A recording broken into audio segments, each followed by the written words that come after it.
చివరి లైన్ చూద్దాం. చావునకు విధింపబడిన వారిని కాపాడుము. చివరి లైన్ అండర్లైన్ చేసుకోవచ్చు, లేదా అదే మన అంశంగా చూసుకోవచ్చు. చూడండి, 79వ కీర్తన 11వ వచనంలో చివరి లైన్ 3వ లైన్లో ఏముందంటే, చావునకు విధింపబడిన వారిని కాపాడుము.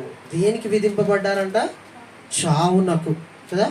ఇప్పుడు ఒక సంఘంలో కొంతమందిని పాటలు పాడడానికి నియమిస్తూ ఉంటారు, కొంతమంది వాక్యం చదవడానికి నియమిస్తూ ఉంటారు, కొంతమంది లీడర్గా నియమిస్తూ ఉంటారు, కొంతమంది వాయిద్యాలు వాయించడానికి నియమిస్తూ ఉంటారు. కొన్ని ప్రోగ్రామ్స్ మనం ఎక్కువ మంది వస్తారనుకుంటే వాలంటీర్స్గా కూడా నియమిస్తూ ఉంటారు కదా.